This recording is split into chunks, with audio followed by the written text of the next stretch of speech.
he can unlock or use. Yeah. I mean, I know I'm kind of going a little bit, bit of a stretch, but it's just a kind of a theory, Maybe that's why he's a potential war weapon. Maybe it has to be linked with special people. Oh yeah, and Kubo did state in his in the latest interview that he said Ichigo will get stronger as well as Ichigo will get stronger. Renji's Bankai got stronger. He said not Byakuya, but Hitsugaya, that he's been training. They said it's gonna be shown through his Bankai in combat. Of course, his Bankai is now stolen, of course. And with Ichigo, I really do think at the end of the series, some might think he will be an overpowered, hacked, broken character because it's like, and I can see that because we've seen his full potential when he was fighting Ice. Now, of course, obviously he's not that strong now, obviously, and with him having full brain powers, it's like pretty much what I'm saying. Imagine Ichigo at the end. Imagine Ichigo at that level of power. Also now mixed with the full brain. And this is what I also predict. I'm calling it right now, Elites. You heard it first, right here. Even the subscribers of Game on Cloud 9, you heard it first. I predict that Ichigo will learn a way to control his hollow side and go into a resurrection form at will. And I'm going to tell you why. Ever since I've seen Tosin go into resurrection form, I scratched my head and my mouth dropped at the same time. I said, wait a minute. Why have I not seen none of the Visors do this? Why have I not seen Ichigo do it? Then I think about what Ichigo, he has trouble hell, still controlling his spirit energy and everything, So I kind of laid off back from Ichigo. But the Visors, I never understood why. And here it is, Tosin, he's a captain. Well, he was a captain, captain level. He became a Visor through the Hokyoku, and he could, instantly go into a resurrection form. And I'm thinking to myself, did he really go in his inner world and just make amends with his hollow side? Or did he do a hell of a lot of training? And I really think that'll be one of the best things for the next stage of Ichigo's training, like as far as the power upgrade. But I think that shouldn't happen until way, way, way, way, way down the storyline, because that will be kind of yeah, exactly. Because for him, I got a question for you. Oh yeah.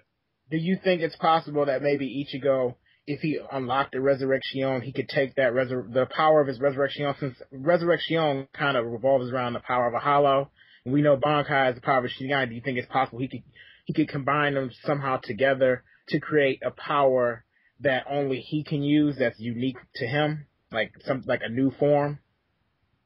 You know what? I believe so, because that'll make perfect sense due to the fact that we've seen Hollow Ichigo and Tensei Zangetsu fuse. So, yeah, that will make perfect sense. Like, if he was able to do that, yeah, that will make perfect sense. That should be his next, like a transcendent form. Yeah, exactly. Because you see, like Aizen. Yeah, because Aizen had his transcendent form. I even think Ginjo, my theory, I think he kind of had a transcendent form going on. Even though he didn't have powers on that level, if you ever noticed, didn't he kind of, in a sense, remind you a bit of Aizen? I don't know if he did or not, but in a sense, as far as he had like his eyes had changed, and it's not like he had a hollowification mask on, but his eyes had kind of changed to that of a hollow. But at the same time, he still, had like, a Bankai, and he even had they weren't wings, but they were like these lights coming out of his back that kind of remind you of the wings that Aizen had in his butterfly form. So what do you think about that? Do you think that maybe the form that Ginjo took, since he had the full brain power and all that maybe it was similar to the power that Aizen obtained? At least the nature of it was the same? Or no? Well, Sort of, because as far as the nature of it being the same, I guess how technically Ginjo, he was like just a mixture of all these different things that was never really seen before, documented in the Bleach universe. Like, for example, of course, he's a Fullbringer, and then he took Ichigo's Fullbring powers, along with his Soul's powers, and then he took the badge, of course, fused it with this Fullbring sword, and then he went Bunkai through Ichigo's powers, and then he had his own hollow powers because he was he was already a Fullbringer. So I think that appearance, it did turn him into something. Technically, it's damn near very hard or impossible to put an official label on as far as what race he was at that moment when he looked the way he did. But yeah, it did. Because Ginjo did speak on like transcendent beings. Yeah. But with that was one of the other reasons I did. That was one of the reasons that made him one of my favorite Bleach characters. And it was a lot of confusion as to why Ginjo was able to go Bunkai through, when he didn't have, he wasn't in Soul Reform, he didn't have a Zanpato, and, but one thing I explained before is quite simple. He took, Ichigo's powers. I mean, so in a sense, he had a version of Angetsu going on. Yeah, exactly. So it's like, it only made sense. But yeah, Ginjo, I really do hope in the future, the backstory on, may hopefully him and Ishin cross paths before in the past, hopefully that'll be the case. Or way to give him a backstory. Yeah, because we probably, we'll get an arc on that. It'll probably be something like, kind of like the Turn Back the Pendulum arc, where maybe we'll see Ishin in it, Ginjo, Ryuken, that kind of thing in there. I don't know if we'll get that for like the whole 1,000-year what would have happened before, right? Like it was the whole fight between the Quincy's and the Shinigami. What do you think? I think it'll happen. I think it might go into that flashback arc. I mean, it might go into that Third Master Penguin style arc at the worst moment where Kubo would tease the hell out of him. And I feel, which I know is going to happen, hell, even Kubo said it happen, when the Royal Guard show up. Can you imagine that the Royal Guard show up, everybody's anticipating the next chapter, the next week, to go to, oh yeah, I see that happening too. Yeah. I can see what happened as one of the Royal Guard members be like, dang, it's been a long time since I've been in the Soul Society. And then it enter the arc. Yeah, exactly. And you know what? I'll feel 50-50 about that. 50%, like, damn. But then the other 50, well, this is what people, including me, have been wanting for years of backstory.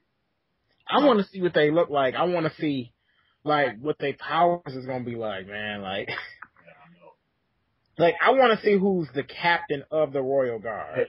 Exactly, man. I think he's going to be able to just flip them Star Knights around. Like, maybe not Buckbeard, but I can see him being close to Yamamoto's level. Yeah.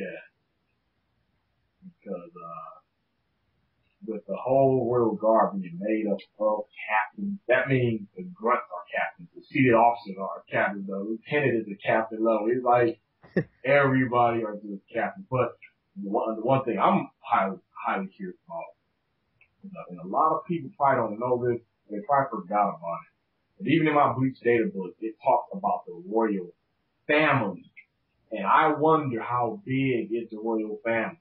I wonder if they have any abilities. I wonder what is their purpose in the Bleach universe. It's like, that's why I honestly feel this final arc is gonna take over as being the best arc ever, due to the fact that, it's gonna answer all the questions. And so far, this arc is being done very well. Very. I bet you when we start getting to the end of the arc, we're going to start seeing Ichigo start, like, breaking dimensions or something crazy, using the Garganta on his own, something like that. I could just see something like that happening where he's probably, I think that there's gonna reach a point where we're gonna see Ichigo in front of the Spirit King. Oh yeah. Like in the dimension where he resides. Like I wonder if maybe a fight will end up happening there where they'll end up. I don't know if he'll fight the Spirit King. We don't know what the Spirit King is, what the Spirit King's objective is, or anything like that. So I mean, I think it's a bit too early to call that one. But I think that the fight there will be definitely a fight that will happen in that dimension.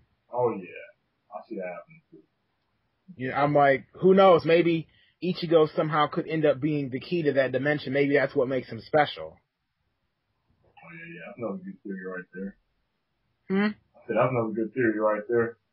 Yeah, I mean, see, like, like maybe that, like, since Yamamoto knows where the key is at and, the whole deal with that, maybe Ichigo could somehow be the key, maybe he just hadn't said nothing, or, maybe that's, something along those lines. I have no idea, but it would be definitely interesting.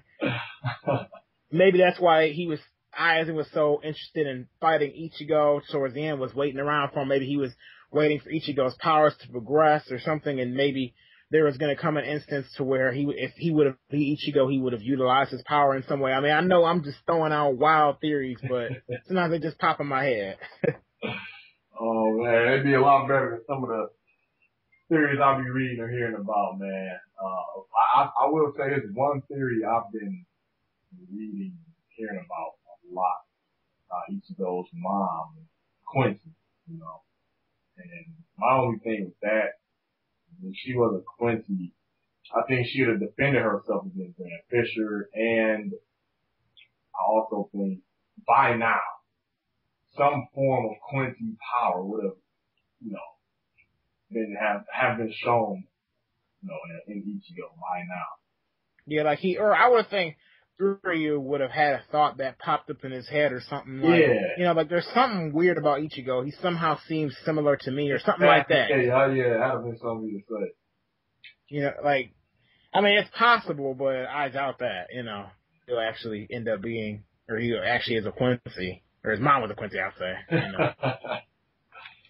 Yeah, but maybe he'll obtain powers similar to that. I don't think Ichigo would ever get like a bow or anything like that, but maybe he would utilize the power to gather Reishi to amplify his Getsuga Tensho or something.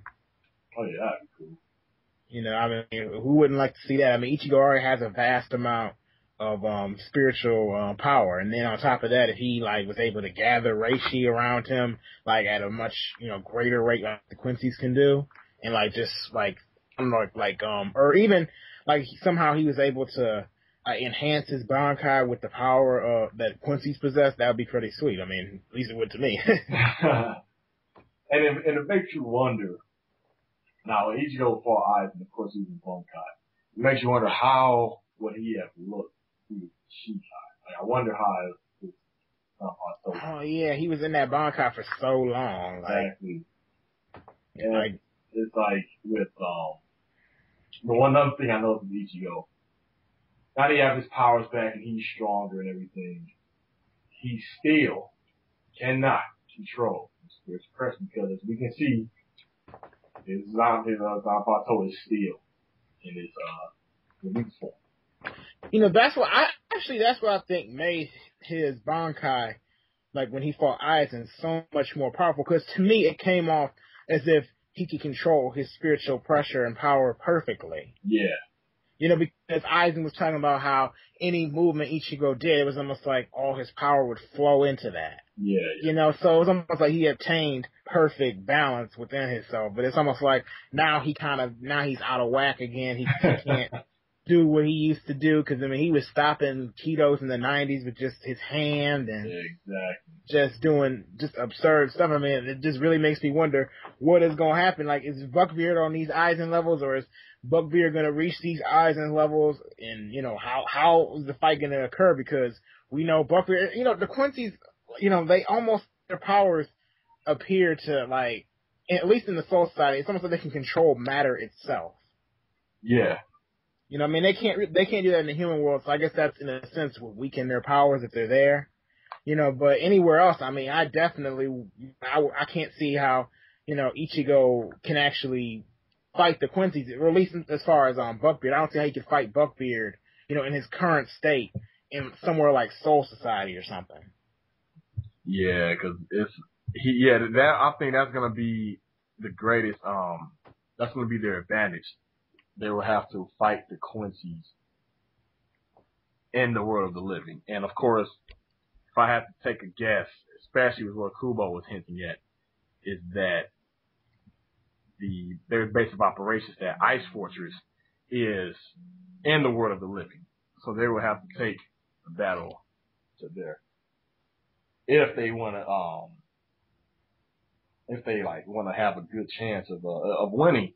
Or, let's see, I think their bond cards are still stolen or taken away. Hopefully, I think the two ways they get their bond cards back is that the Royal Guard come, and as they take out these Star Knights, the seals get broken and they get their bond card back. Or Urahara, he analyzes the seal, and then he relays the information to Squad 12 or Ichigo. But then again, Squad 12 bears will probably destroy it because Janembo, Makes me wonder how those bodies are going to come into play that Miruri had. Like, those corpses. Yeah, they still got to elaborate on that. It's a lot of stuff that Kubo's going to cover, the whole Kenpachi stuff. And then they've been talking about that in Spirits Are Forever, like the Kenpachi, stuff, like how there's different Kenpachis and how overpowered these different ones are. And then, in a sense, we see how powerful Kenpachi is, because I think in Spirits Are Forever, his spiritual pressure is supposed to be so high that it can't be sensed or something. Kind of like Ichigo when he entered that final get-to-good state. Oh, yeah, yep. It was like in a higher dimension of power. Yeah, they were saying so powerful that push back. Like his spirit push back, they're kind of pressed up. It's kind of hard to hear you. Oh, I'm sorry about that. Yeah, they said that how his spiritual energy is so powerful that it can push back Aragon's wrestler, and that right there, I was thinking I didn't think that was possible. Now I've seen something similar along that, but it was filler. That's what Zenbo and Zakura. It was during the time Pop Billion Heart. Mm-hmm. Zenbo and Zakura went Bunkai on Kenpachi, and Kenpachi just took his eye patch off, and his spirit energy just knocked back all those spells.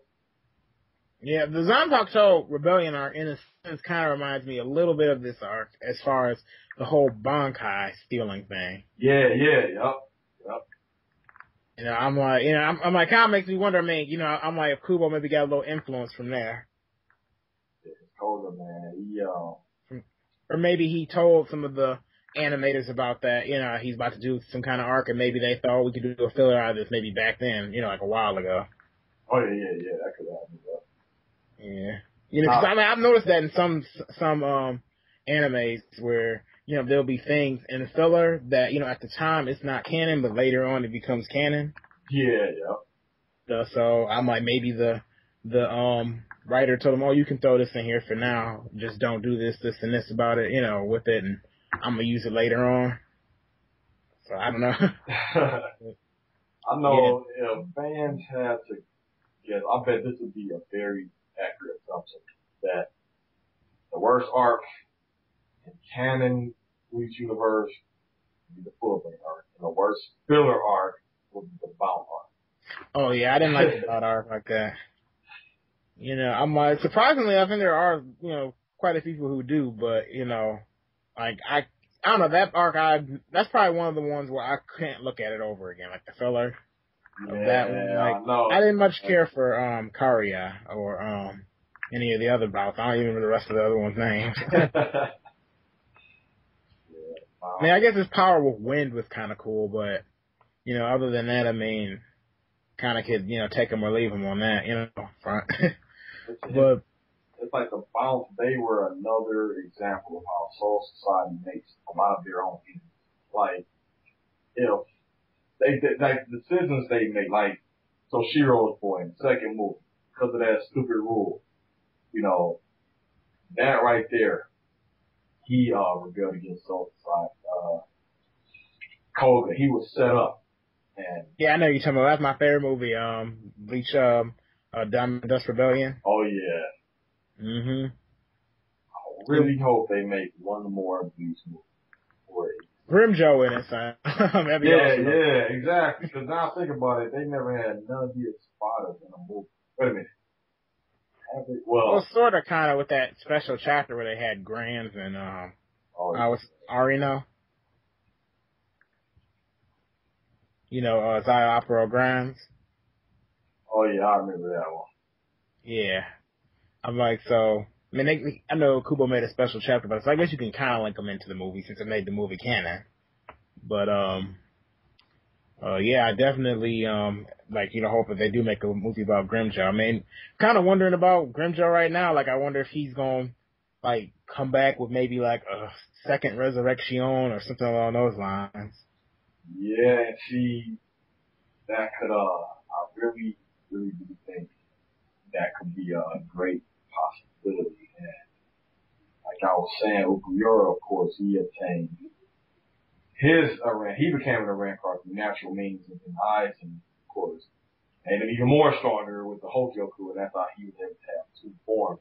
I think it could be vice versa with Grimmjow. Grimmjow became an Arancard first through artificial means, ergo the Hokyoku, and then he reached an even higher level of power through the natural means, the way Ukuyura did it. And that has to be the main key reason why he was able to slash Kurge like that. Even if Kurge even if he didn't have his defense up, it's like for Grimmjow to slice him like that, and then the amount of spiritual pressure and dust and sand. Last time I seen something that strong was like when I think Yamamoto cut what's his name, Ion apart. Like he cut him in two. Yeah. Because it was just like damn, the energy and the sand and wind into one chop straight down. And then for Urahara to say, oh no. And I really do think it's Grimmjow. I want it to be Grimmjow, and I hope it's Grimmjow. Grimmjow's gotta be king. He's gotta be stronger. He's probably gonna be stronger than Ukuyura at some point, I mean, he's gotta be king, so. Yeah. I definitely think that, Kubo's gonna follow through on that. He's probably gonna be, pretty big help as far as this war goes. I'll be interested to see his reasons as to why he decides to help Ichigo out. Yeah, I think, he's gonna try to use that excuse like, well, I don't like these Quincy. They came in my world and took us over, made us slaves, and I know Ichigo, you don't like them. Or the enemy of the enemy is my friend kind of thing. So he might just tell you. And I bet you at the end he probably just gonna be cool. He gonna be like, yeah, we cool now, but I still want to fight you sometime. Yeah, or it makes me wonder if once it's all over with, if Ichigo gonna say, you know what, let's finish what was started. But I won't be surprised if Ichigo tell him like, look, man, you really want to do that? You think? But of course, if Grimmjow trained and learned some new techniques, then hey. It'd be funny if Grimmjow actually had his own agenda in this arc, and actually somehow rose up to power, and ended up being the final villain himself. It would just be interesting. I know that probably likelihood of that happening is extremely low. But if Kubo, actually had him start off helping Ichigo and them, but really all along he's kind of just helping them so that he can find his way into where he can kind of lessen the number of people that his own competition to where he gathers more information until he can just rise up to power. That'd be kind of cool. Yeah. Yep. Cause that's what Grimmjow needs, man. He needs like a new, cause first, of course, we all know his original first objective. He was just, part of Ice and wanted to fight Ichigo, just taking Ice's orders. And then now that Ice is dead, it makes you think like, okay, will he have a better agenda or motive opposed to wanting to fight Ichigo again? Because I know he's feeling some kind of shame or his pride is hurt that Ichigo saved him. Yeah, Grimmjow, that's pretty much how his character seems have to do with pride. He just wants to be the top person over everybody. Oh, yeah. Grimmjow for Spirit King. It's like, no. That'd be a little bit too much. At the end, I'm like, he just sit up there chilling, Spirit King now. You know what? Let me see. I'll not cut you off. You got to run an hour. Okay, yeah. I was looking at I just spotted the time. I was trying to see the time calculator, but you know what the cool thing is? You want to cut it here? Yeah, Well, what we can do, we can end it here. But what I'm gonna do is cut it in half. All right. Yeah, y'all said it's split, so that way, because I don't know if anybody will just sit, 56 minutes straight. Yeah. So, thanks for watching, guys. This is Game on Cloud 9 here. Oh yeah, thanks Elites again for listening to the little podcast, and of course, thank you Game on Cloud 9 for having me, man. You know, it was an honor. And thanks for being on here, man. Seriously, I enjoy talking to you about this stuff. You one of the realest reviewers on YouTube. Seriously. Thanks, man. Likewise. You know what I mean? I hope we can do a collab again someday, man. It'd be cool to do. Oh yeah, you already know it, because every week I'm gonna be doing a weekly podcast. So again, you can join up, and it's going to be us three, me, you, and Young Money Teacher. So that'd be even better for an interesting podcast right there. Mm-hmm. Oh yeah. But all right, Elites and Game on Cloud 9 fans and Game on Cloud 9 yourself. I will see you all later. Thanks for watching. See you guys. Are you cut?